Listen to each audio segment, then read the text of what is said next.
Hello friends, నేను Ramya. Welcome to VR home chef and explorer. చూస్తున్నారు కదండి మన గుమ్మడికాయ పులుసుని.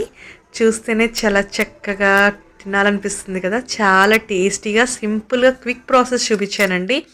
10 నిమిషాల్లో చేసుకోవచ్చు ఆ ప్రాసెస్ ఫాలో అయ్యారంటే. అలా ఎలా చేసుకోవచ్చో ఈ కమ్మటి పులుసుని క్విక్గా చూసేద్దాం. నేనైతే ఈరోజు ఈ చిన్న గుమ్మడికాయని తీసుకుని చేసుకుంటున్నానండి. గుమ్మడికాయని తీసుకునేటప్పుడే 1కి 2 సార్లు బాగా కడుక్కొని ఒక పక్కన పెట్టుకొని అప్పుడు కట్ చేసుకోండి. ప్రాసెస్ కాబట్టి ముందైతే మిక్సీ జార్ తీసుకుని 2 ఇంచుల వరకు అల్లం, కొన్ని వెల్లుల్లి రెమ్మలు, 4 మీడియం సైజులో ఉన్న ఉల్లిపాయల్ని ఇలా చిన్న ముక్కలుగా కట్ చేసుకుని వేసుకోవాలి. దీంట్లోకి 2 స్పూన్ల వరకు ధనియాలు, ఒక 5-6 వరకు లవంగాలను కూడా వేసుకోవాలండి. పులుసుల్లోకి లవంగాల పొడి ఎక్కువ వేసుకుంటేనే టేస్ట్ అనేది బాగుంటుంది. ఒక 5-6 వరకు లవంగాలు వేసుకోండి, సరిపోతుంది. ఈసారి 1 స్పూన్ వరకు తినే సోపు, 2 యాలకుల్ని వేసుకుని మెత్తని పేస్ట్ లాగా చేసుకుని ఒక పక్కన పెట్టుకోండి. గుమ్మడికాయల్లో చాలా హెల్త్ బెనిఫిట్స్ ఉన్నాయండి. ఈ పిక్కలు అయితే మన మెమరీ పవర్కి చాలా మంచిది. సో ఈ పిక్కలు జాగ్రత్తగా ఉంచుకొని ఎండబెట్టుకున్నారంటే ఎప్పుడు కావాలంటే అప్పుడు ఒలుచుకొని తినచ్చు. కారపొడిని కూడా చేసుకోవచ్చు. ఆ రెసిపీని కూడా ఆల్రెడీ పోస్ట్ చేశాను, కింద లింక్ ఇస్తాను, చూసేయండి. ఈసారి అయితే క్విక్గా కుక్కర్ పెట్టుకుని 4 స్పూన్స్ వరకు ఆయిల్ వేసుకుని కొంచెం కరివేపాకు, 4 పచ్చిమిరపకాయలను వేసుకోవాలండి. కొంచెం జీలకర్ర వేసుకుని స్టవ్ని హై ఫ్లేమ్లో ఉంచుకుని ఆల్రెడీ రెడీ చేసుకున్నాం కదండి ఉల్లి ముద్దని, దాన్ని కూడా దీంట్లో వేసేసుకుని ఒక్కసారి కలిపేసుకోండి. ఇలా కలుపుకుని ఈసారికి రుచికి సరిపడే అంత సాల్ట్, పులుసు వేస్తాం కాబట్టి 2 స్పూన్స్ సాల్ట్, కొంచెం పసుపు, 1.5 స్పూన్ వరకు కారాన్ని కూడా వేసుకోవాలి.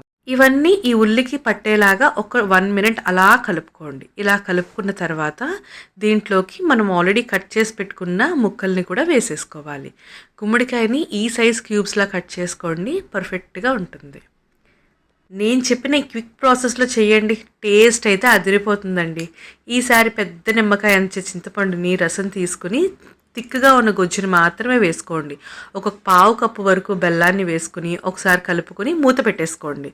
మూత పెట్టుకొని 3 విజిల్స్ వచ్చేంత వరకు కుక్ చేసుకొని 3 విజిల్స్ రాగానే ప్రెషర్ పోయిన తర్వాత ఓపెన్ చేసి మీకు చూపిస్తున్నాను.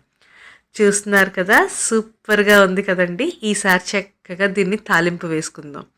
ఎక్కువసేపు ఉడకాల్సిన పనే లేదండి, చాలా టేస్టీగా ఉంటుంది.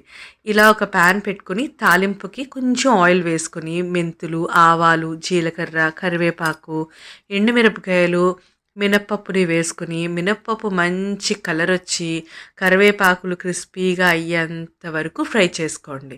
చూసారు కదా, ఇలా చక్కగా ఫ్రై అయిన తర్వాత రెడీ చేసుకున్న పులుసుని ఈ తాలింపులో వేసుకుని ఒక్క ఉడుకు ఉడకనివ్వాలండి, అంతే. స్టవ్ని హై ఫ్లేమ్లో ఉంచుకుని చేసుకోండి. తాలింపుని ఎక్కువసేపు ఉడికించకూడదు. జస్ట్ ఒక్క ఉడుకు ఉడకంగానే స్టవ్ స్విచ్ ఆఫ్ చేసుకుని చక్కగా మన వేడి వేడి అన్నంలోని ముద్దపప్పుతోని సర్వ్ చేసుకున్నారంటే టేస్ట్ అయితే నెక్స్ట్ లెవెల్లో ఉంటుందండి. ఇవాళ మా ఇంట్లో అందరికీ చాలా బాగా నచ్చింది. ముక్క కూడా పర్ఫెక్ట్గా ఉడికిపోతుంది.